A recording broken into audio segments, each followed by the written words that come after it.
Hello friends, पीके boss competition channel पर आपका फिर से एक बार स्वागत है। और चल रहा था मैथ का महासंग्राम सीरीज और इसके अंतर्गत हम लोगों ने रेशियो और प्रोपोर्शन पढ़ा था। आज हम एक नए चैप्टर की शुरुआत करेंगे और उस चैप्टर का नाम है मिक्सचर एंड एलिगेशन। आमतौर पर ये जो चैप्टर है इसको हिंदी में आप मिश्रण के नाम से जानते हैं। तो ये कोई चैप्टर नहीं है, ये कुछ एवरेज का ही एक्सटेंडेड फॉर्म है। एवरेज जो चैप्टर आप पढ़ते हैं औसत, उसी का एक्सटेंशन इसको बोल सकते हैं, जिसमें हम एक मिश्रण का जो विभिन्न अवयव है उसका अनुपात निकालते हैं, या मिश्रण में कुछ इम्प्यूरिटीज है, अगर अशुद्धियां हैं उसके प्रतिशत को ज्ञात करते हैं। तो ये कोई नया चैप्टर नहीं है और इस चैप्टर में बहुत सारी परिभाषिक टर्म होते हैं, लेकिन उन परिभाषिक टर्म पर ना जाकर हम सीधे समझेंगे कि इसके अंतर्गत जो क्वेश्चन पूछे जाते हैं उनको हम कैसे हल करते हैं। तो इस चैप्टर से आपको मैनेजमेंट ग्रुप में बहुत ही कम क्वेश्चन आता है सीधे। ज्यादातर क्वेश्चन जो होते हैं एप्लीकेशन बेस्ड होते हैं, जैसे सी मैट, कैट मैट, ये सब में सीधे इससे क्वेश्चन नहीं होते हैं, लेकिन एप्लीकेशन बेस्ड क्वेश्चन जरूर होते हैं। इससे सीधे क्वेश्चन आपको बैंक पीओ या फिर एसएससी सीजीएल, ये सब में सीधे क्वेश्चन इससे पूछे जाते हैं। और अगर आपको एक अच्छा आइडिया है तो आप अच्छा स्कोर कर सकते हैं। ये जो चैप्टर है, या कहिए कि ये जो टेक्निक है क्वेश्चन को सॉल्व करने का, इसका प्रयोग हम लोग एसआई में भी करते हैं, सिंपल इंटरेस्ट में, फिर आपको सीआई में भी करते हैं, कंपाउंड इंटरेस्ट में, प्रॉफिट एंड लॉस, रेशियो। तो ये तमाम चैप्टर्स जो है, और इसका यूज डीआई में भी करते हैं, डाटा इंटरप्रिटेशन वाले में। तो इसका बहुत यूज होता है और इसका ज्यादा एप्लीकेशन बेस्ड क्वेश्चन होता है इस चैप्टर से संबंधित। तो आइए इस चैप्टर को हम लोग सीखेंगे और क्वेश्चन के मदद से जैसे जैसे जो जो कंसेप्ट आते जाएंगे उसको हम आपको बताते जाएंगे। अंधेरी राह में हम विश्व को दीपक दिखाएंगे, अंधेरी राह में हम विश्व को दीपक दिखाएंगे, चुभे कांटे मगर हम फूल बनकर मुस्कुराएंगे, चुभे कांटे मगर हम फूल बनकर मुस्कुराएंगे, अंधेरी राह में हम विश्व को दीपक दिखाएंगे। हमारे हाथ नन्हे हैं मगर कमजोर मत समझो, जिन्हें ठुकरा चुकी दुनिया उन्हें अपना बनाएंगे, अंधेरी राह में हम विश्व को दीपक दिखाएंगे, चुभे कांटे मगर हम फूल बनकर मुस्कुराएंगे। तो आइए इसी मुस्कुराहट के साथ आज के इस धमाकेदार सेशन की शुरुआत करते हैं। तो मिक्सचर और एलिगेशन, ठीक है। तो इसका हम लोग पहला क्वेश्चन लेते हैं और इसको समझने का प्रयास करते हैं कि इस चैप्टर में किस तरह के क्वेश्चंस आते हैं। इसको आप हेडिंग में आप लिखना चाहें तो लिख सकते हैं, मिक्सचर एंड एलिगेशन।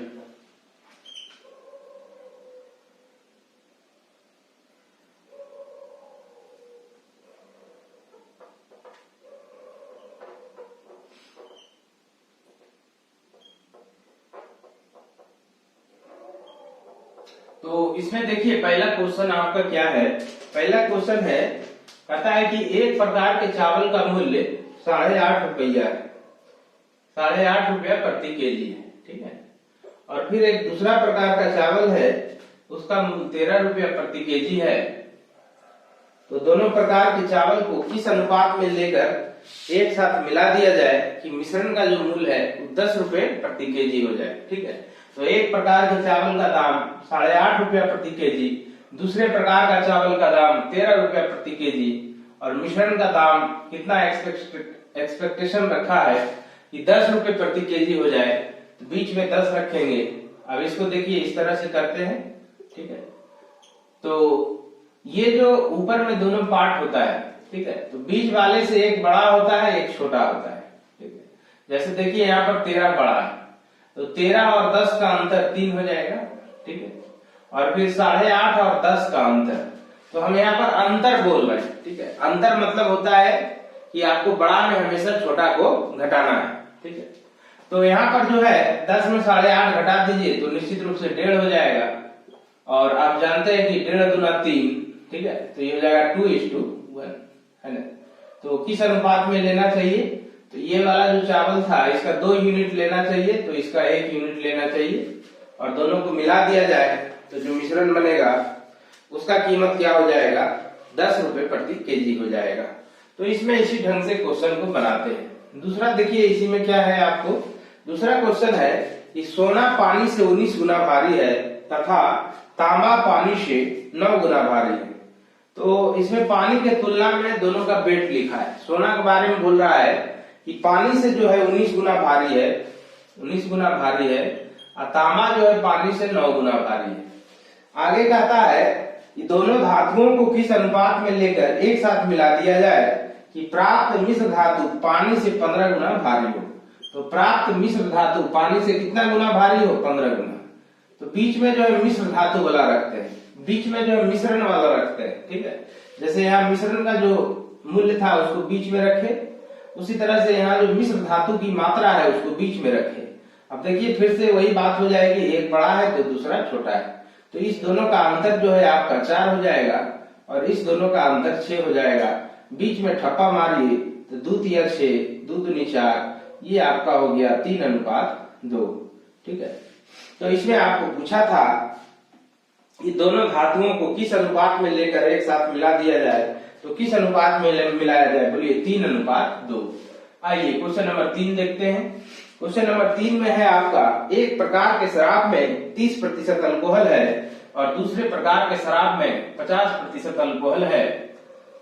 इसके बाद बोलता है कि दोनों प्रकार के शराब को किस अनुपात में लेकर एक साथ मिला दिया जाए कि प्राप्त मिश्रण में 45% अल्कोहल हो, प्राप्त मिश्रण में 45% अल्कोहल हो। तो यहाँ से देखिए ये आपका हो जाएगा 15 और इस दोनों का अंतर आपको हो जाएगा 5। बीच में ठप्पा मारिए, रेशियो बन के तैयार हो जाएगा 1:3, ठीक है। तो दोनों प्रकार का जो आपको शराब था उसको किस मात्रा में लेकर मिलाए, तो यही मात्रा में लेकर मिलाए, 1:3 में मिलाए, ठीक है। तब जाके हमको जो मिश्रण प्राप्त होगा उसमें जो है अल्कोहल की मात्रा जो होगी 45% हो जाएगी। तो नेक्स्ट क्वेश्चन लेते हैं। नेक्स्ट क्वेश्चन जो है आपका क्वेश्चन नंबर 4। तो 4 में देखिए क्या है, 4 में कहता है कि एक व्यक्ति 8.5 रुपया प्रति लीटर दूध खरीदता है, ठीक है, और उसमें कुछ पानी मिला देता है। तो पानी का मूल्य तो उसको 0 रुपया पड़ेगा, ठीक है। अब 6 रुपया प्रति लीटर की दर से बेच देता है, तो ये विक्रय मूल्य दिया हुआ है, ठीक है। तो विक्रय मूल्य को यहाँ पर नहीं लिखेंगे, लेकिन आगे देखिए क्या लिख दिया है, तो मिश्रण में दूध और पानी की मात्रा का अनुपात क्या है, जबकि इस व्यापार में उसे कोई लाभ या हानि नहीं होती है।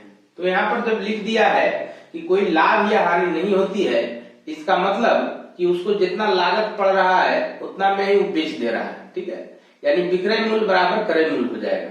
जब आपको क्वेश्चन में सीधे रूप में लिख दे कि इसमें कोई लाभ या कोई हानि नहीं होती है, इसका मतलब यही हुआ कि जो लागत है, जो उसको क्रय मूल्य पड़ रहा है, वो विक्रय मूल्य के क्या है, बराबर है।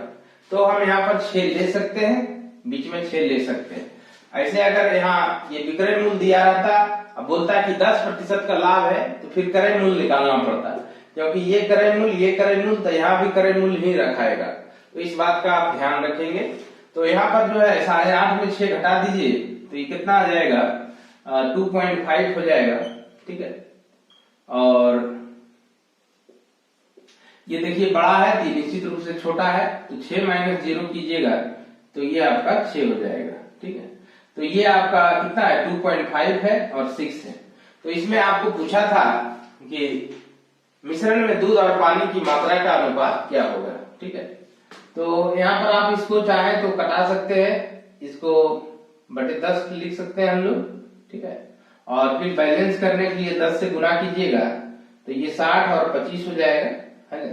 अब इसको आप चाहे तो 5 से 12 कर दीजिए और फिर इसको 5 कर लीजिए, तो ये आपका हो जाएगा 12:5।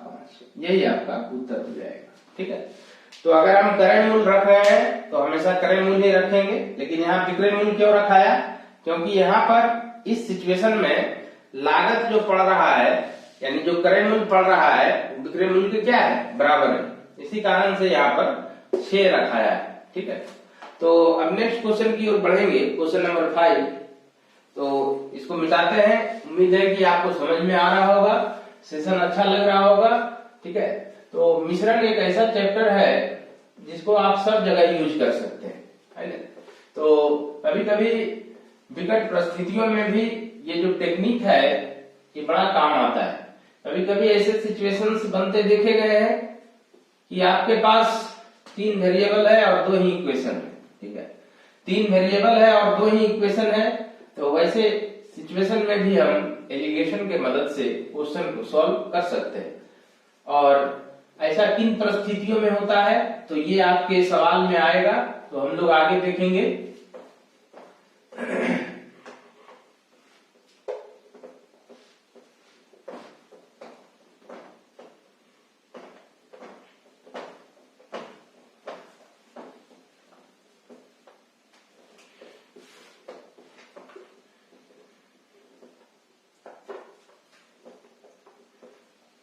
तो चलिए आगे बढ़ते हैं, नेक्स्ट क्वेश्चन लेते हैं, क्वेश्चन नंबर 5 में है कि दूध और पानी के एक मिश्रण में दूध और पानी का अनुपात 5:2 है, ठीक है। तो एक मिश्रण है दूध का जिसमें दूध और पानी का जो अनुपात है 5:2 है। इसी प्रकार का एक और मिश्रण है जिसमें दूध और पानी का अनुपात जो है 8:5 है। तो दोनों प्रकार के मिश्रण को, ठीक है, दोनों प्रकार के मिश्रण को किस अनुपात में लेकर मिला दिया जाए कि प्राप्त नए मिश्रण में दूध और पानी का अनुपात 9:4 हो जाए, ठीक है। तो ये सीधा बात किया है मिल्क और वाटर का। ये आपका क्वेश्चन नंबर 5 है, बहुत इंपॉर्टेंट है। इस तरह का क्वेश्चन जो है अक्सर आपके एग्जाम में पूछता है। तो ये आपका जो है 5:2 दिया हुआ है, ये पहला मिश्रण है। दूसरा मिश्रण है आपको 8:5 और कहता है कि इन दोनों मिश्रणों को किस अनुपात में मिला दिया जाए कि ताकि जो नया मिश्रण मिले उसमें दूध और पानी 9:4 में रहे। तो यही आपको क्वेश्चन है। इसको हम चाहे तो 2 तरीके से सॉल्व कर सकते हैं, और एक ट्रेडिशनल मेथड जो है उससे भी सॉल्व कर सकते हैं K:1 मानकर, लेकिन जो सबसे आसान और संक्षिप्त तरीका है उसी की यहाँ पर चर्चा करेंगे। तो ये आपका 5 और 2 है। तो मिल्क देखिए 5 यूनिट है और टोटल कितना है 5×2 7, 5/7। फिर इसमें भी मिल्क ही लेंगे। जब मिल्क लेके बना रहे हैं तो तीनों का मिल्क ही लेंगे। बाटर लेके बनाएंगे तो तीनों का बाटर ही लेंगे। तो फिर यहाँ पर देखिए मिल्क कितना है 8 है और टोटल कितना है 8 5 13 है। फिर यहाँ पर देखिए मिल्क 9 है और टोटल है 9 4 13। तो यहाँ पर जो है इसको माइनस कर लीजिए इस तरह से। तो ये देख रहे हैं आप 1/13 हो जाएगा, है ना। बड़ा यही था, आपकी बार पक्का है कि बड़ा ये होगा। 13×7 का एलसीएम आपका 91 और ये 65 और माइनस 63 ये आपका 2 हो जाएगा। तो यहाँ से आप चाहें तो 6391 काट लीजिए, 2/7 बैलेंस करने के लिए दोनों में 7 से गुना कर लीजिए। तो ये आपका हो जाएगा 7:2। यही आपका आंसर हो जाएगा क्वेश्चन नंबर 5 का, ठीक है। आइए क्वेश्चन नंबर 6 में चलते हैं। तो चीनी और पानी का एक मिश्रण है जिसमें चीनी और पानी का अनुपात 3:2 है। इसी प्रकार का एक और मिश्रण है जिसमें चीनी और पानी का जो अनुपात है 1:2 है। तो कहता है कि दोनों प्रकार के मिश्रण को किस अनुपात में लेकर एक साथ मिला दिया जाए कि प्राप्त मिश्रण में आधा चीनी और आधा पानी हो जाए। तो इसी तरह का क्वेश्चन है, लेकिन थोड़ा सा डिफरेंस है, इसलिए लड़के लोग चकमा खाते हैं। इसको हम यहाँ पर सॉल्व करेंगे। ये शुगर है, ये वाटर है। तो पहला जो मिश्रण है इसमें आपको दिया हुआ है 3:2। दूसरा जो मिश्रण है उसमें शुगर और वाटर का जो रेशियो है वो आपका है 1:2। कहता है दोनों मिश्रणों को किस अनुपात में मिला दिया जाए कि मिश्रण में जो है जो मिश्रण प्राप्त हो उसमें शुगर और वाटर आधा आधा हो जाए। यानी आधा आधा कहने का मतलब कि दोनों बराबर हो जाए। इसको हम कटा के 1:1 भी लिख सकते हैं कि 1:1 हो जाए। तो वही सिचुएशन है, आप चाहे तो शुगर लेके भी बना सकते हैं और चाहे तो वाटर लेके भी बना सकते हैं। दोनों में से किसी में से बना सकते हैं। तो हम यहाँ पर शुगर को लेके चलते हैं। देखिए शुगर यहाँ पर है 3 और टोटल है 3 2 5। यहाँ पर शुगर देखिए 1 है और टोटल है 2 1 3 1/3। फिर ये आपका 1 तो 1 1 2 ये आपका आधा हो जाएगा। अब इसको माइनस कर लीजिए और इसको भी माइनस कर लीजिए। तो 1/3 और 1/2 माइनस 1/3, बड़ा तो यही होगा।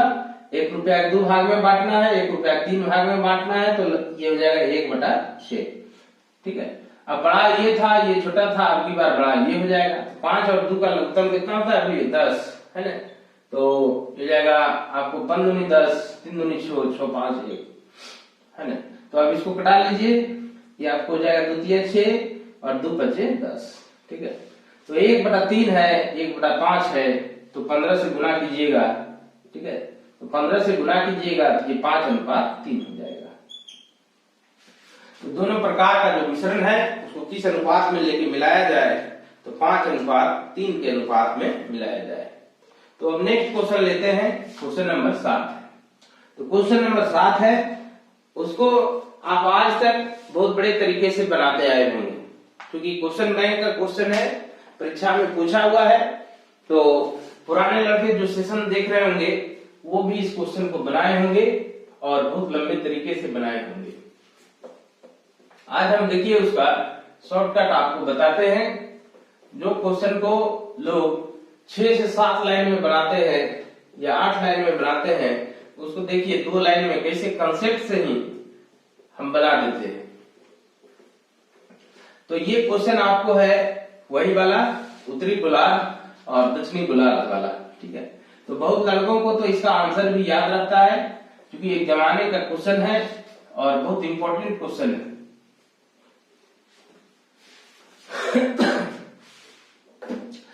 तो इसको आप देखिएगा, या फिर पटना में या दिल्ली कोई भी शिक्षक हो, इसको इस तरीका से बताते हैं जैसे हम अभी आपको बताने जा रहे हैं। फिर हम अपना तरीका आपको बताएंगे, देखिए उसको हम कैसे सॉल्व कर दिए।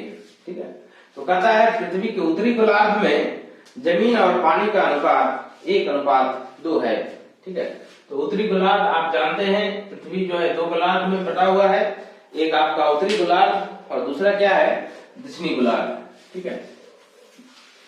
तो दोनों 50-50%, आधा जो है ऊपर की ओर इसको हम लोग उत्तरी गोलार्ध मान लेते हैं, और फिर जो नीचे है इक्वेटर से जो नीचे है, विषुवत रेखा से जो नीचे है, उसको क्या करते हैं? दक्षिणी गोलार्ध मान लेते हैं। तो यहाँ पर देखिए इसको कैसे सॉल्व करते हैं। Question number 7। तो उत्तरी गोलार्ध में जो आपका लैंड और वाटर का रेशियो है 1:2 है। ठीक है। 1:2 है। तो कहता है कि दक्षिणी गोलार्ध में लैंड और वाटर का रेशियो क्या है, जबकि पृथ्वी पर जो है लैंड और वाटर का रेशियो 7:17 है। तो आपको क्या क्या दिया है? आपको उत्तरी गोलार्ध का दिया है, पूरे पृथ्वी का दिया है, और पूछ किसका रहा है? पूछ रहा है दक्षिणी गोलार्ध का। ठीक है। तो यहाँ पर जो है हम लोग दक्षिणी गोलार्ध का कुछ मान लेंगे, A/B भी आप मान सकते हैं, लेकिन थोड़ा कैलकुलेशन कम हो इसलिए K:1 मान लेते हैं, है ना। अब पृथ्वी पर आपको दिया हुआ है कि 7:17। 7:17। अब देखिए इसमें भी वही काम करेंगे जो काम पहला 2 क्वेश्चन में किए हैं, किसी एक को लेके बनाएंगे। जैसे इसमें से लैंड अगर 1 लेते हैं तो टोटल है 2 1 3, 1/3 हो जाएगा। ठीक है। फिर इसमें से अगर K लेते हैं तो नीचे में आपका हो जाएगा K+1। ठीक है।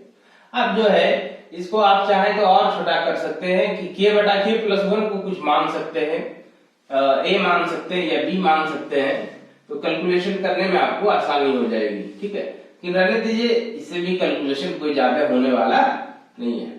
अब ये जो है आपको 7 और 17 है, तो 7 और ये बटे कितना हो जाएगा? 24 हो जाएगा। अब यहां से उसी तरह से इसको खींच लीजिए, और इसको जब आप घटाइएगा 1/3 - 7/24, 24 लघुत्तम हो जाएगा। ठीक है। तो 8 - 7 1/24। ठीक है। तो इसको हम घटा रहे थे किस में? 1/3 और -7/24, यानी 1/3 बड़ा था। अगर 1/3 बड़ा था तो इसको जो है निश्चित रूप से इससे छोटा होना चाहिए, क्योंकि हम जानते हैं कि अगर एक बड़ा है तो दूसरा छोटा होगा। ठीक है। तो अगर ये छोटा है तो इसको हम कुछ इस तरह लिखेंगे, 7/24 माइनस के बटा के प्लस 1। यही जो आपको रेशियो बन के तैयार हुआ, यही आपके क्वेश्चन में कितना दिया हुआ है, यही आपको दिया हुआ है 7/17। तो ये तो लेके चले हैं हम लोग कि 7/17। हाँ, तो ये रेशियो जो आपको यहाँ पर तैयार होके आया लैंड और इसका वाटर का, है ना। तो लैंड और वाटर का ये जो रेशियो आया ये पूरे पृथ्वी का हो गया, है ना। तो ये जो है एक तरह से आपको 1:1 हो जाएगा। कहिएगा कैसे 1:1 हो जाएगा? क्योंकि हम जानते हैं कि पूरे पृथ्वी का जो है आधा भाग को हम लोग उत्तरी गोलार्ध मान लेते हैं और आधा भाग को क्या मान लेते हैं, दक्षिणी गोलार्ध मान लेते हैं, ठीक है। तो पहला जो क्वेश्चन आप बनाए थे उसमें क्या था कि चीनी और पानी होता था और लास्ट में जो कुछ मिश्रण बनता था उसमें चीनी पानी निकलता था। तो यही जो लास्ट में ये जो मिश्रण तैयार हुआ दोनों का, है ना, यानी उत्तरी गोलार्ध का और किसका, दक्षिणी गोलार्ध का, उत्तरी गोलार्ध का और किसका, दक्षिणी गोलार्ध का, है ना। तो ये दोनों मिश्रण जो है पूरा पृथ्वी बना देगा, मतलब दोनों अभी कितना है, आधा आधा है, ठीक है। तो इसी को हम लोग लिखते हैं 1:1। अब जो है आप इसको बटे 1/24 कर सकते हैं, या कुछ आप इसको यूं भी लिख सकते हैं कि 7/24 माइनस के बटा के प्लस 1 और बराबर में कितना लिख सकते हैं, 1/24।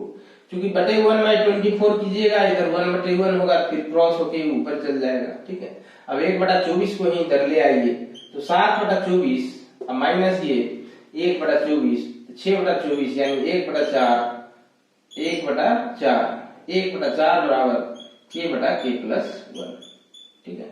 तो अब यहां से जो है आप क्रॉस कर दें, क्रॉस करिएगा तो 4k, है ना, 4k बराबर लिख सकते हैं k प्लस 1, तो ये आपका हो जाएगा 3k = 1, तो k बराबर 1/3। तो ये जो रेशियो आपने माना था कि साउथ हेमिस्फेयर, जिसको आप बोलते हैं दक्षिणी गोलार्ध, दक्षिणी गोलार्ध में आपने लैंड और वाटर का रेशियो कितना मान के चला था, k:1 मान के चला था। तो k:1 का मतलब हो गया कि 1/3:1, और ये आपको एक तरह से 1/3 है। ऐसे जो k का मान आता है 1/3, तो it can be directly written as 1:3। तो ये तरीका है, ठीक है। तो मैथमेटिक्स के जितने भी दिग्गज टीचर हैं, हमसे जो बहुत सीनियर हैं, वो भी इसको इसी तरीके से बनाते हैं। किसी नाम लेना ठीक नहीं है, लेकिन अधिकांश लोग पटना में जो भी बच्चे पढ़ते होंगे तो वो देखते होंगे कि इसी तरीके से बनाते हैं। लेकिन हम देखिए इसको शॉर्ट में, कितना शॉर्ट में बना देते हैं, मात्र 2 लाइन में आपको बना के दिखाते हैं। तो यहाँ पर जो है पूरा आपको रेशियो दिया हुआ था 7:17। तो ये जो रेशियो आपको दिया हुआ है पूरा पृथ्वी का जो है लैंड वाटर का रेशियो है। तो अगर इसमें हम उत्तरी गोलार्ध वाला घटा देंगे 1:2, तो ये पूरा पृथ्वी हो गया, ये उत्तरी गोलार्ध हो गया। अगर पूरा पृथ्वी में उत्तरी गोलार्ध को घटा दिया जाए, बोलिए दक्षिणी गोलार्ध बचेगा कि नहीं बचेगा? अवश्य बचेगा, ठीक है। तो यहाँ पर इसको माइनस किया जाए, तो माइनस करने में भी कुछ सावधानी बरतनी होगी, ठीक है। उसका जो स्वरूप है वह नहीं बिगड़ना चाहिए, है ना। जैसे ये पूरा पृथ्वी आपको कितना है, 17 और 7 24 है, ठीक है। पूरा पृथ्वी 17 और 7 कितना है, 24 है। तो आपका जो उत्तरी गोलार्ध है वो आधा होना चाहिए, यानी 24 का आधा कितना होता है, बोलिए 12 होता है। तो इसको 12 होना चाहिए। क्या ये 12 है? नहीं है। क्या ये नाइंसाफी नहीं है? बिल्कुल है। तो इसको हम 12 बनाएंगे। 2 1 कितना होता है, बोलिए 3 होता है। 3 में आप 4 से गुना कर लीजिए, अब ये भी 12 हो गया और ये इसका दुगना हो गया पृथ्वी, 17 और 7 24। अब आप इसको घटा सकते हैं, जरा घटा के देखिए आप जो हिसाब एक आधे पेज में बना रहे थे वो कैसे एक लाइन में बन के तैयार हो गया। तो यहाँ से 7 में से 4 घटाइएगा तो कितना हो जाएगा, आपको 3 आ जाएगा, ठीक है। और ये जो है 4 दूनी 8 है ना, तो 17 में से 8 गया तो कितना हो जाएगा, 9 हो जाएगा। तुरंत इसको काट दीजिए, आपका आंसर बनकर तैयार हो गया 1:3। यानी साउथ हेमिस्फीयर में, दक्षिणी गोलार्ध में लैंड और वाटर का जो रेशियो होगा वो 1:3 होगा। तो आज से उम्मीद है इस क्वेश्चन को बनाने का तरीका बदल देंगे, इसको सोचने का नजरिया बदल लेंगे। तो चलिए हम अगले क्वेश्चन की ओर बढ़ेंगे, क्वेश्चन नंबर 8 की ओर। तो अगर आपको सेशन अच्छा लग रहा है, आप सेशन से कुछ सीख पा रहे हैं, कुछ आपको सेशन में नयापन लग रहा है, तो आप सेशन को जरूर लाइक करें और वीडियो को आप ज्यादा से ज्यादा सब्सक्राइब करें, ज्यादा से ज्यादा इसको शेयर करें और चैनल को जो है सब्सक्राइब कर दें। और अगर आप रेगुलर नोटिफिकेशन चाहते हैं कि जैसे ही मेरे चैनल पर कोई वीडियो आए और आप उसको तुरंत देखना चाहते हैं, तो बेल आइकन को भी आप दबा सकते हैं। जैसे ही वीडियो बन के तैयार होगा वैसे ही आपके पर नोटिफिकेशन चला जाएगा वीडियो आ चुका है। तो चलिए इसी के साथ नेक्स्ट क्वेश्चन लेते हैं। क्वेश्चन नंबर 8 बता, एक परीक्षा में 120 परीक्षार्थियों का औसत अंक 35 है। तो 120 परीक्षार्थी है, उसका औसत अंक कितना है? 35 है। ठीक है, आगे बोलता है कि यदि सभी उत्तीर्ण परीक्षार्थियों का औसत अंक 39 है, तो जितना आपको उत्तीर्ण हुआ है उसका 39 है और अनुत्तीर्ण का 15 है। तो देखिए यहाँ पर है ना, उत्तीर्ण का 39 है और अनुत्तीर्ण का 15 है और टोटल आपको कितना है? 35 है ना, इसलिए 35 को बीच में रखें। अब यहाँ पर दिया हुआ है आगे कि सभी अनुत्तीर्ण परीक्षार्थियों का औसत अंक 15 है, ये तो लिए ही है। तो उस परीक्षा में उत्तीर्ण होने वाले परीक्षार्थियों की संख्या कितनी है? तो कितने लोग पास हुए? वही बात हो गई, कितने लोग थे रे, है ना, कितने लोग पास हुए रे? तो यहाँ पर जो है आप इसको जो है माइनस कर लीजिए 4 और ये आपको कितना हो जाएगा? 20 हो जाएगा। बीच में ठप्पा मार दीजिए 5, ये हो गया 5:1। बोलिए इधर पास वाला था, इधर फेल वाला। पास वाला 5 यूनिट हो गया और फेल वाला 1 यूनिट हो गया, रेशियो बन के तैयार हो गया। तो इसमें आपको पूछा कितने लोग पास हुए, तो टोटल परीक्षार्थी 120 था और अनुपात में टोटल कितना है? 6 है ना। तो इसमें आपको 5%, ये 5% पूछा है, सॉरी 5 परीक्षार्थियों की संख्या पूछा है। तो 5 परीक्षार्थियों की संख्या 5 यूनिट है, तो इसको आप 5 से गुना कर लीजिए, 6 से इसको कटाइएगा 20 और 20 गुना 5 कीजिएगा, तो ये कितना हो जाएगा? 100 हो जाएगा।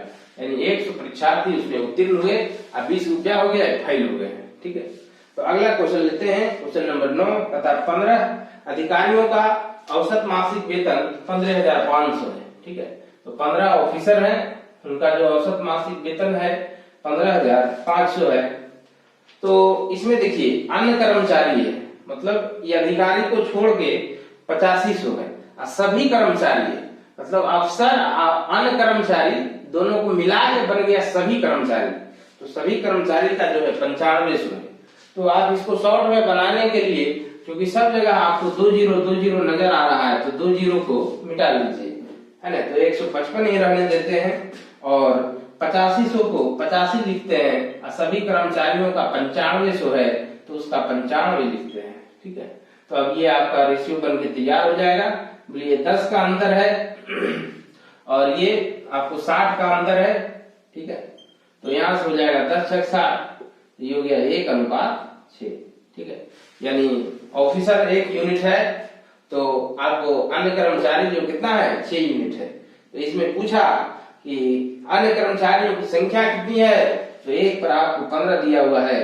जब 1 पर 15 है तो 6 पर कितना हो जाएगा? 90, और यही 90 आपका आंसर हो जाएगा। 1 पर 15 तो 6 पर 90 है। आइए क्वेश्चन नंबर 10 में आइए। क्वेश्चन नंबर 10 है, आपको एक समूह के व्यक्तियों की औसत आयु 40 वर्ष है। यदि उनके साथ 30 अन्य व्यक्ति जिनकी औसत आयु 35 वर्ष है को शामिल कर ले, तो पहले समूह के व्यक्तियों की औसत आयु में 3 वर्ष की कमी हो जाती है। तो देखिए एक समूह है और उस समूह के जो व्यक्ति हैं उसका औसत आयु 40 है।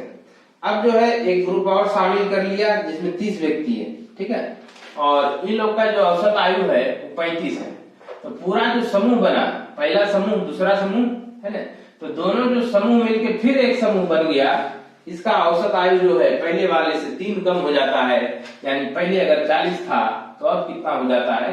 अब 37 हो जाता है। तो फिर देखिए आपका रेशियो बन के तैयार हो जाएगा, ये हो गया आपको 2:3। ठीक है, तो इसमें आपको पूछा कि पहले समूह में व्यक्तियों की संख्या कितनी रही होगी। तो दूसरे समूह में 30 व्यक्ति थे, यानी 3 पर हो गया 30। जब 3 पर 30 है तो 2 पर कितना हो जाएगा बोलिए, 20 हो जाएगा। क्योंकि 3 पर 30 है तो 10 गुना है, तो यहाँ भी आप 10 से गुना कर लीजिए तो 2 दही कितना हो जाएगा, 20 हो जाएगा। ये एक ही नियम का भी प्रयोग कर सकते हैं कि 3 पर 30, 1 पर 10 तो 2 पर 20। 11 जो है आपका 50 विद्यार्थियों में 41 रुपया इस प्रकार बांटा गया, इस प्रकार बांटा गया कि प्रत्येक लड़के को 90 पैसा और प्रत्येक लड़की को 65 पैसा मिला। लड़का को 90 मिल रहा है और प्रत्येक लड़की को 65 मिल रहा है। और औसतन सबको कितना मिल रहा है ये आपको निकालना पड़ेगा। तो औसत कैसे निकालेंगे, टोटल आपको कितना रुपया है, 41 रुपया है, तो इसको पैसा में बदल दीजिए, 4100 पैसा हो गया। और टोटल लड़का लड़की मिला के कितना संख्या है तो 50 है, तो इसे 50 से भाग दे दीजिए। तो इससे पता चलेगा कि औसतन एक विद्यार्थी को, विद्यार्थी में दोनों शामिल है, लड़का भी शामिल है और लड़की भी शामिल है, तो इससे पता चलेगा कि औसतन एक विद्यार्थी को कितना मिला।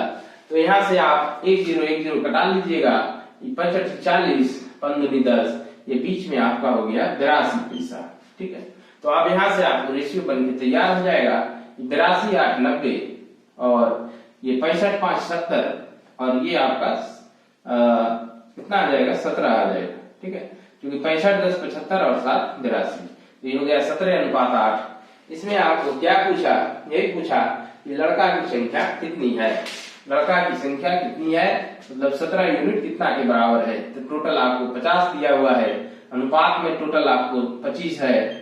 पूछा लड़का वाला, तो लड़का वाला 17 यूनिट निकला, गुना 17 कर दीजिए। यहाँ इसको घटाइए 2 बार में, यानी लड़कों की संख्या कितनी हो जाएगी, 34 हो जाएगी, 34।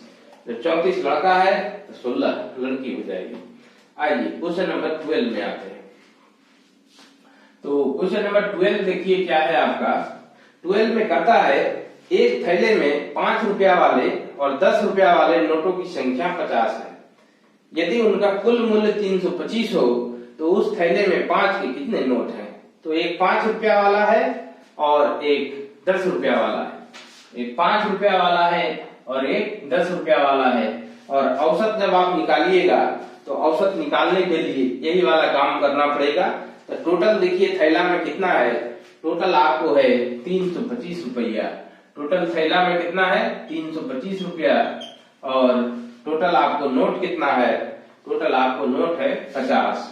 तो एक नोट औसतन कितना का होगा, एक नोट औसतन कितना का होगा उसको निकालने के लिए हम 50 से भाग दे देंगे। ठीक है, तो 5 से जब इसको कटाइएगा तो 5 30 25 25, तो 6.5 हो जाएगा। यानी एक नोट जो है औसतन वो कितना रुपया का पड़ रहा है, 6.5 रुपया का पड़ रहा है। तो इससे आपको औसत बन के तैयार हो जाएगा। ये आपको 1.5 हो जाएगा और ये आपका 3.5 हो जाएगा।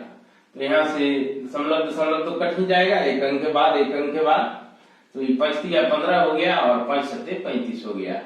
तो ठप्पा मारिएगा बीच में, तो ये हो गया 7:3। अब इसमें आपको पूछा कि 5 वाला कितना नोट है। तो टोटल नोट आपको कितना था, कुल नोटों की संख्या 50 थी, तो वास्तव में है 50 और अनुपात में है टोटल 10। वास्तव में है 50 और अनुपात में टोटल है 10। पूछा 5 वाला नोट, तो 5 वाला नोट 7 यूनिट आया, तो गुना 7 कर दीजिए। ये 10 × 50, ये 5 7 35, तो ये कितना हो जाएगा, 5 वाला 35 नोट हो जाएगा। यानी क्वेश्चन नंबर 12 का आंसर 35 हो जाएगा। तो यहाँ तक हम लोग सीखे हैं, बहुत कुछ आप सीख रहे होंगे। बनाने का तरीका क्या होता है एलिगेशन से, इसको आप दूसरे चैप्टर में भी यूज करेंगे।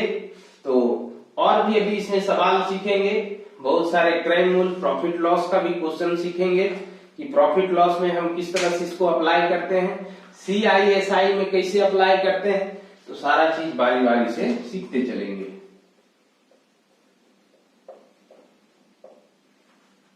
तो अब क्वेश्चन नंबर आपका 13 जो है, तो 500 ग्राम चीनी है में से कुछ चीनी 7% के लाभ पर। अब देखिए यहीं से आपको प्रॉफिट लॉस वाला शुरू हो गया। तो प्रॉफिट लॉस में देखिए एलिगेशन को कैसे अप्लाई करते हैं, आइए इसको भी सीखते हैं। तो इसको पहले मिटाते हैं।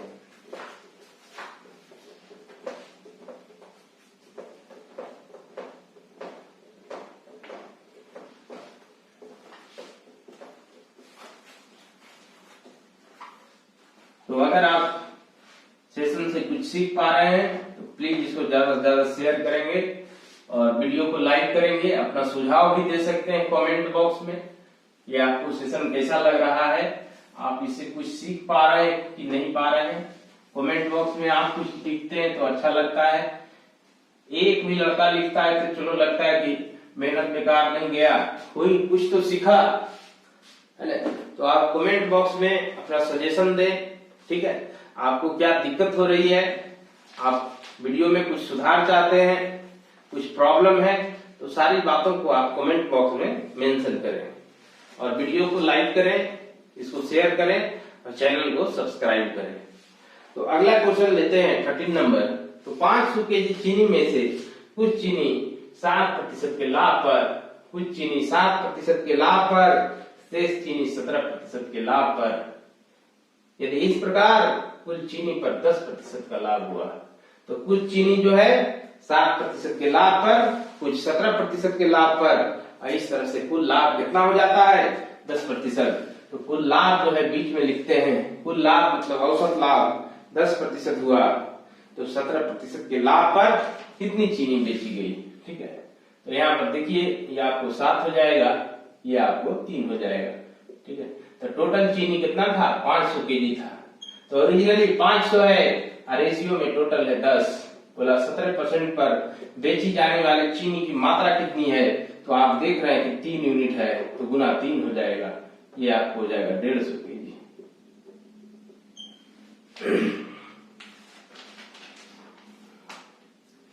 चलिए क्वेश्चन नंबर 14 लेते हैं। क्वेश्चन नंबर 14 जो है आपका, एक स्कूटर को 10% के लाभ पर और एक मोटरसाइकिल को 6% के हानि पर बेचा गया, ठीक है। तो जहां पर लाभ था प्लस में लिखे, जहां पर हानि था माइनस में लिखे। आगे क्या कहता है, यदि कुल सौदे में कोई लाभ या हानि नहीं हुआ हो और दोनों का कुल क्रय मूल्य इतना हो तो स्कूटर का क्रय मूल्य कितना है। जब कुल सौदे में कोई लाभ हानि नहीं होती है तो बीच में हम लोग 0 लिखते हैं। अब ये आपका 10 हो जाएगा, ठीक है। बड़ा वाला ये था तो बड़ा और छोटा का अंतर ये हो गया। आप देखिए बड़ा कौन है 0 है, -6 से बड़ा कौन है 0 है। तो इस दोनों का अंतर जब निकालेंगे तो इस बात का ध्यान रखेंगे कि इसका अंतर निकालेंगे कैसे। ये क्या बात करते हैं, बड़ा आसानी से निकल जाएगा, नहीं, इसी में लोग फंसते हैं। इसको ऐसे लिखना है 0 - -6। अब बोलिए माइनस माइनस क्या हो जाएगा, प्लस हो जाएगा, ठीक है। तो इस दोनों का अंतर आपका 6 हो जाएगा। बीच में ठप्पा मार दीजिए, 2 तिया 6, 2 5। तो ये आपका हो गया 3:5। अब इसमें आपको पूछा था कि स्कूटर का क्रय मूल्य कितना है, तो दोनों मिलाकर आपको दिया हुआ है 48,000। तो ओरिजिनल में टोटल है 48,000, रेशियो में टोटल 8 है। तो स्कूटर का जो दाम है 3 यूनिट है, गुना 3 कर दीजिए, तो ये हो जाएगा 8 × 48, 6,000 गुना 3 बराबर कितना 18,000। चलिए अब अगला क्वेश्चन लेंगे, क्वेश्चन नंबर 15। क्वेश्चन नंबर 15 जो है आपका,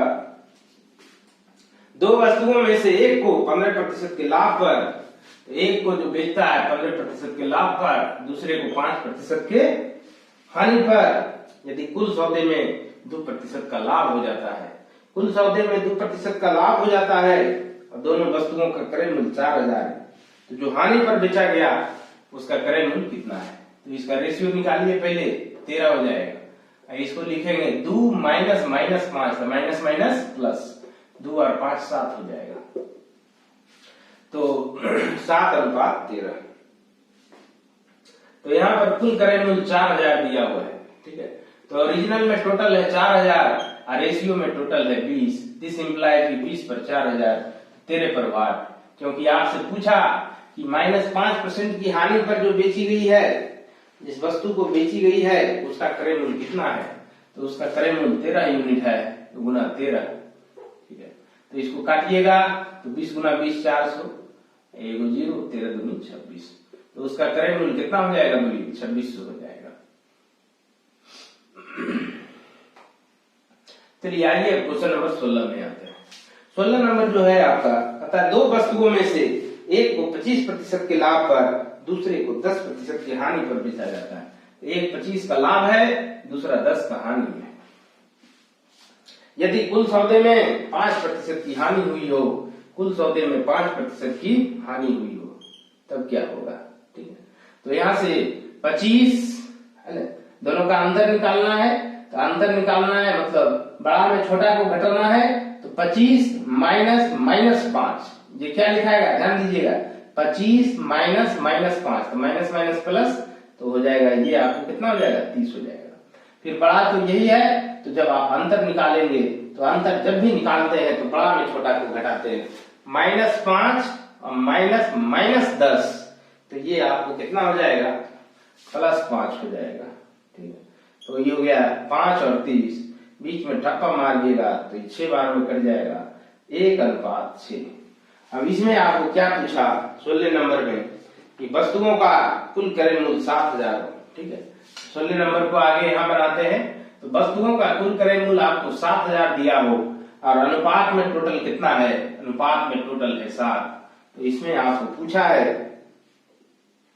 कि जिस वस्तु को लाभ पर बेचा जाता है, तो लाभ पर तो यही ना 1 यूनिट वाला।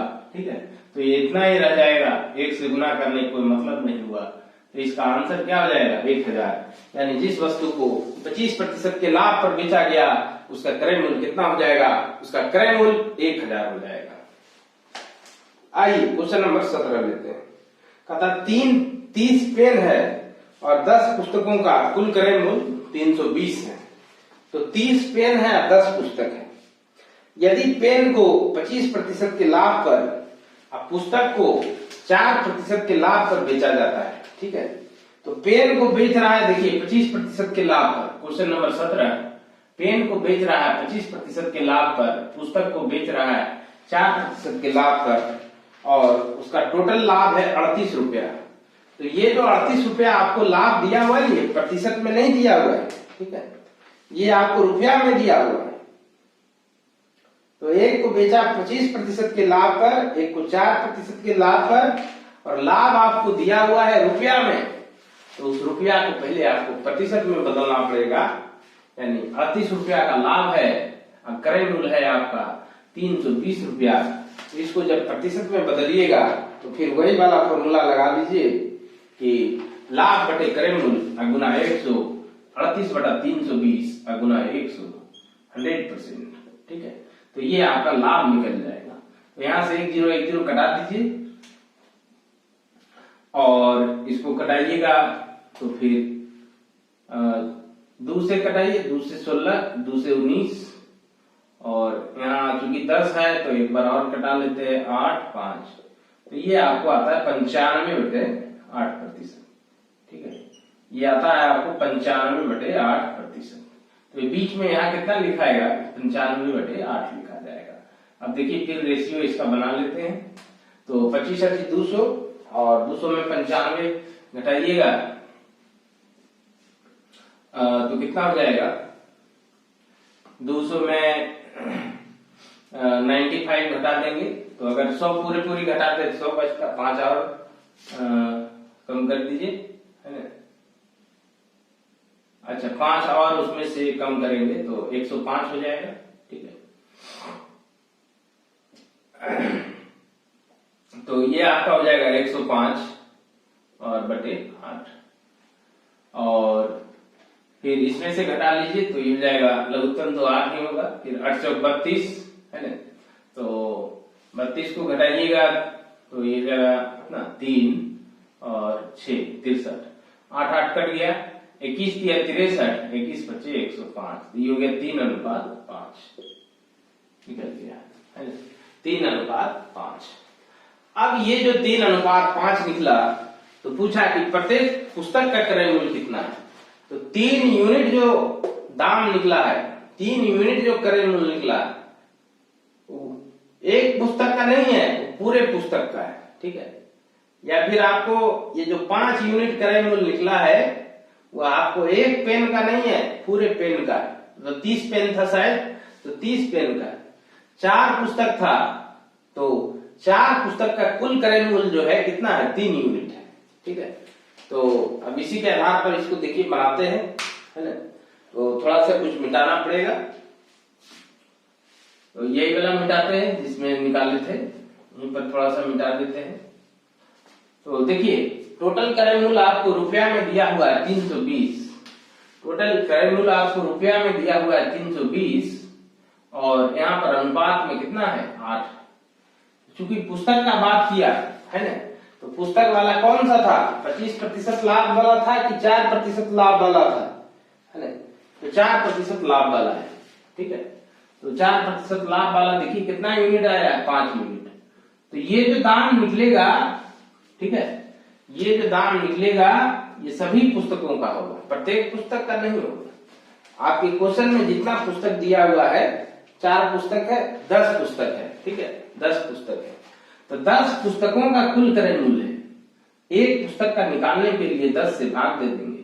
अब ये बनके तैयार हुआ, तो यहां से इसको कटाइएगा तो 8 से ये हो जाएगा 40, ठीक है। 10 से इसको काटिएगा 4, 4 गुने 5 बराबर 20 हो जाएगा। यानी एक पुस्तक का जो क्रय मूल्य है वो कितना हो जाएगा, 20 रुपया हो जाएगा। एक पुस्तक का क्रय मूल्य कितना हो जाएगा, 20 रुपया। तो क्वेश्चन नंबर 17 तक हम लोग कर लिए हैं। उम्मीद है कि आपको सारी चीजें समझ में आ रही होगी। मिक्सचर एलिगेशन का कैसे यूज करते हैं हम लोग प्रॉफिट लॉस में, कैसे यूज करते हैं हम लोग मिश्रण के अवयवों की मात्रा निकालने में, ये सब आप सीख रहे होंगे। तो क्वेश्चन नंबर आगे बढ़ेंगे, क्वेश्चन नंबर 18 की ओर।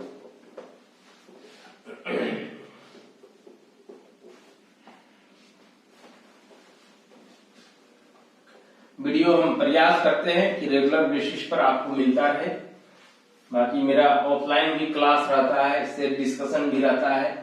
तो दिन भर बहुत सारे बैच होते हैं, व्यस्तता काफी रहती है। उन व्यस्तताओं के बीच भी जब समय मिलता है तो आपको अपने चैनल पर जरूर स्वागत करते हैं और यहाँ पर भी कुछ आपको सिखाते हैं। तो ये आपको रेगुलर मिलता रहेगा। और कभी कभी व्यस्तता बढ़ जाती है या छुट्टियां हो जाती है तो थोड़ा सा प्रॉब्लम होता है, लेकिन हर एक चीज जो है मैनेज की जा सकती है। और इसी के बीच, इन्हीं व्यस्तताओं के बीच आपको कुछ ना कुछ हमेशा सिखाते रहेंगे, पढ़ाते रहेंगे। तो आइए क्वेश्चन नंबर 18 लेते हैं। 18 में जो है आपको कहता है एक व्यक्ति ने वस्तु X के 5 अदद और Y के 10 अदद, अदद मतलब होता है संख्या एक तरह से, ठीक है, कुल रुपये 1600 में खरीदता है। मतलब कोई वस्तु X है, उसका 5 अदद है ना, मतलब 5 को खरीदता है वस्तु X, और वस्तु Y जो है 10 को लेता है। इसका दाम उसको पड़ता है 1600 रुपया, है ना। तो X वस्तु के अददों को 15% के लाभ पर, तो देखिए X वाला जो है उसको 15% के लाभ पर और Y के अददों को 10% के हानि पर, 10% के हानि पर बेचता है। इस प्रकार कुल 90 रुपया लाभ प्राप्त करता है, ठीक है। तो उसका लाभ कितना है, 90 रुपया है। तो हमको क्या करना पड़ेगा कि ऑल ओवर जो लाभ है वो निकालना पड़ेगा, है ना। तो किसके मदद से निकालेंगे, उसी 90 की मदद से, है ना। तो 90 जो है आपको रुपया में दिया हुआ है, अगर प्रतिशत में दिया हुआ रहता तो निकालने का कोई जरूरत नहीं था। तो जैसे अभी यहाँ पर कर रहे थे, इसके पहले का जो 2 क्वेश्चन बताए उसमें ऑल ओवर निकालना पड़ रहा था, इसमें भी निकालना पड़ेगा, ठीक है। तो 90 रुपया का लाभ आपको हो रहा है ना। तो कहीं पर यही बगल में लिखते हैं 90 रुपया का लाभ हो रहा है कितना पर, 1600 पर, ठीक है। इस प्रकार कुल 90 रुपया का लाभ प्राप्त करता है। तो 90 बटा 1600 गुना 100%, तो यहां से इसको कैंसिल करा लीजिए, है ना। और 2 से ये 8 हो जाएगा, ये 45 हो जाएगा। तो ये आपका हो गया 45/8, यहाँ बीच में रखेंगे 45/8। अब देखिए इसको आप माइनस करके निकालिए। तो इसको माइनस कीजिएगा तो 120 और माइनस 45, तो 120 माइनस 45 75/8 हो जाएगा, है ना। इसको जब आप माइनस कीजिएगा तो थोड़ा सावधानी से कीजिए, है ना। क्योंकि आपको बड़ा यही वाला है 45/8 बड़ा है, ये तो माइनस में छोटा होना है। तो जब आप इसका अंदर निकालिएगा तो माइनस कीजिएगा तो माइनस माइनस ही प्लस हो जाएगा है। तो 80 और 45 125/8। अब ये 8 गया काम से, रेशियो बन के तैयार हो गया। 25 25 125, 25 दिया 75, यानी 5:3। क्वेश्चन नंबर आपको 18 5:3 ये निकल गया। अब पूछा x के एक अदद का क्रय मूल्य क्या है। ठीक है, तो x का आपको 5 अदद था, तो ये जो 5 यूनिट निकला वो 5 अदद का क्रय मूल्य निकल जाएगा है ना। तो एक अदद का पूछा है। ठीक है, तो यहां पर जो आपको टोटल है 1600, टोटल क्रय मूल्य है 1600 और अनुपात में टोटल है 8।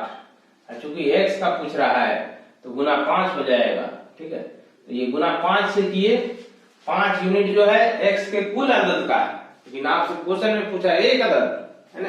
तो एक अदद पूछा है तो कुल अदद 5 है, इसलिए 5 से भाग दे देंगे तो एक अदद का क्रय मूल्य निकल जाएगा। ये 5 5 कट गया, 8 दूनी 16, तो ये कितना हो जाएगा बोलिए 200 रुपया हो जाएगा। यही आपका उत्तर हो जाएगा। आइए क्वेश्चन नंबर 19 में आइए। कहता है एक व्यक्ति ने 7.5 प्रति लीटर दूध खरीदकर पानी मिला देता है। ठीक है, तो कोई व्यक्ति है 7.5 रुपया में दूध खरीदा और उसमें क्या किया, पानी मिला दिया। पानी का दाम तो 0 हो गया। 9 रुपए प्रति लीटर की दर से बेचकर 50% लाभ कमाता है। ठीक है, तो यहाँ पर जो है आपको दिया हुआ है 9 रुपया क्रय मूल्य नहीं है, 9 रुपया आपको विक्रय मूल्य दिया हुआ है। और आपको बताए हैं कि अगर आप क्रय मूल्य लिख रहे हैं तो सब जगह क्रय मूल्य लिखिए, अगर विक्रय मूल्य लिख रहे हैं तो सब जगह विक्रय मूल्य लिखिए। ठीक है, तो यहाँ पर जो आपको दिया हुआ है 9 रुपए प्रति लीटर की दर से बेचकर 50% लाभ कमाता है। ठीक है, यानी 9 रुपया जो प्रति लीटर है वो आपको 150% है, तो 100% जो है क्रय मूल्य हो जाएगा। किसका क्रय मूल्य होगा, मिश्रण का, दूध और पानी के मिश्रण का। ठीक है, तो 9 रुपए प्रति लीटर बेचता है तो 50% का लाभ कमाता है। इसका मतलब 9 रुपया जो है 150% है, तो जो 100% होगा वही आपका सीपी हो जाएगा, तो गुने 100। तो यहां से इसको कर दीजिए, 50 दिया 150, 50 दूनी 100, 3 दिया 9 और 3 दूना 6, यानी मिश्रण का जो उसको लागत पड़ता है वो 6 रुपया पड़ता है। अब देखिए फिर रेशियो बन के तैयार हो जाएगा। ठीक है, तो रेशियो बन के तैयार हो गया। ये आपका कितना हो गया, 1.5 हो गया और ये आपका 6 हो गया, तो 15 चौक 60 हो जाएगा है ना। तो ये आपका 4:1 हो गया, 4:1। अब इसमें आपको पूछा कि मिश्रण में दूध की प्रतिशतता क्या है। ठीक है, तो ये आपको निकल गया कि 4 यूनिट दूध का है, क्योंकि 7.5 दूध का रखे थे तो उसके ठीक नीचे दूध का ही निकलेगा। ये पानी का रखे हैं तो उसके ठीक नीचे पानी का यूनिट निकलेगा। तो ये आपको 4:1 है। तो अगर 4:1 है तो इसका सीधा सा मतलब है कि 20 चौक 80 और 20 ये वाला, तो कितना हो गया 100, यानी 80% आपका क्या हो गया, 80% आपका दूध हो गया और 20% क्या हो गया, पानी हो गया। क्योंकि मिश्रण ही है तो वो 100% होगा। ठीक है, तो उसमें से 4 भाग जो है आपको दूध का है, 1 भाग पानी का है। दिस इंप्लाइड 80% आपका जो है दूध का है और 20% जो है पानी का है। लेकिन आप इसको अगर सलीके से बनाना चाहते हैं तो ये आपका जो दूध है 4 है और टोटल मिश्रण है 4:5, दूध का प्रतिशत पूछा 4/5 गुना 100%, दिस इंप्लाइड 80%। तो इस तरह से क्वेश्चन नंबर 19 भी आपका समाप्त हुआ। क्वेश्चन नंबर 20 लेते हैं। क्वेश्चन नंबर 20 भी इसी तरह का है, सेम क्वेश्चन है, तो उम्मीद करते हैं कि यहाँ पर हो जाएगा, स्पेस तो है। तो इसमें देखिए ये एक प्रकार के चावल का क्रय मूल्य 8 रुपया प्रति केजी है और दूसरे प्रकार का चावल का क्रय मूल्य 15 रुपया प्रति केजी है, और दोनों प्रकार के चावल को मिलाकर मिश्रण को 11 रुपया 25 रुपया प्रति केजी की दर से बेचने पर 15% का लाभ होता है। तो ये आपको फिर विक्रय मूल्य दे दिया, जैसे 9 रुपया इसमें आपको विक्रय मूल्य दिया हुआ था, उसी तरह से इसमें 11.5 रुपया आपको क्या दे दिया, विक्रय मूल्य दे दिया। तो आप सब जगह क्रय मूल्य ही रखेंगे, तो इससे भी आप क्रय मूल्य बना लीजिए। तो ये जो 11.5 रुपया दिया है ये आपको 15% लाभ पर दिया है, यानी ये 115% है। तो 100% बराबर बार क्योंकि आप जानते हैं 100% क्या होता है, सीपी होता है। तो 11 रुपया 50 पैसा 115% है, तो 100% बराबर वाट, 100% बराबर वाट। तो दशमलव के बाद एक अंक, एक जीरो कैंसिल हो गया और ये आपका कट जाएगा पूरा। तो ये कितना बच गया बोलिए, 10 बच गया, है ना। तो आप देखिए, एक प्रकार के चावल का क्रय मूल्य 8 है, दूसरे प्रकार का चावल का क्रय मूल्य 15 है। अब मिश्रण का अभी निकला, कितना निकला, 10 निकला, ठीक है। तो इसमें आपको पूछा यदि पहले प्रकार के चावल की मात्रा 35 केजी है, तो दूसरा प्रकार का जो चावल होगा कितना केजी होगा। तो ये बनके तैयार हो जाएगा। ये आपका 2 हो गया, ये 5 हो गया। 5 पर आपको 35 दिया हुआ है, 5 पर आपको 35 दिया हुआ है, मतलब ये 7 गुना है। तो 2 पर भी आप 7 गुना कर दीजिए, तो ये आपका कितना हो जाएगा, 14 केजी हो जाएगा, ठीक है। तो यही क्वेश्चन था आपका, दूसरे प्रकार की चावल की मात्रा क्या है। दूसरे प्रकार की चावल की मात्रा कितनी हो जाएगी बोलिए, 14 केजी हो जाएगी। तो इस प्रकार से आपको अभी 20 क्वेश्चन बताए। आज का सेशन यहीं तक रहने देते हैं। आपको अगर वीडियो अच्छा लगा, आप सेशन से कुछ सीखें, तो आप इसको लाइक अवश्य करेंगे, इसको ज्यादा से ज्यादा शेयर कर देंगे और हमारे चैनल को सब्सक्राइब करेंगे। इसी प्रकार का वीडियो आपको रेगुलर इंटरवल पर मिलता रहेगा। जब जब हमको समय मिलेगा तब तक आपकी सेवा में प्रस्तुत हो जाएंगे। तो इसी के साथ आज इस धमाकेदार सेशन के अंत करते हैं। जय हिंद।